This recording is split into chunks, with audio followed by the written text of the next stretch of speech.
Hi, my name's Tim Hurd and I would like to welcome you to WWP Pro. I'm going to be doing a series of tutorials so that we can walk you through the system.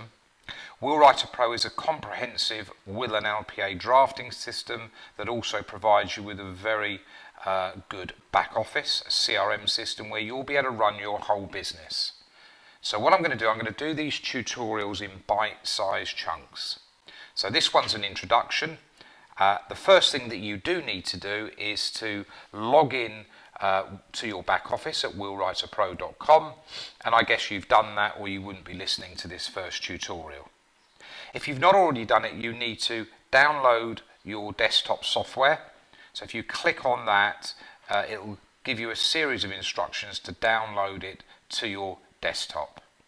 That is where we write our wills and LPAs, and then we send them to our back office, and then we process the work. And as I say, through WillWriter Pro, you'll be able to run your whole will writing business from this one software.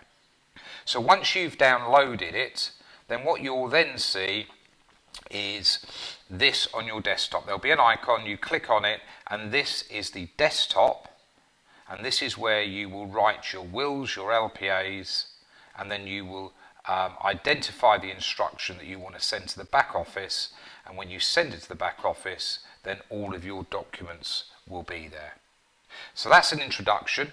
If you go on to the next tutorial now, we'll start talking about how to write the instructions and send them to the back office.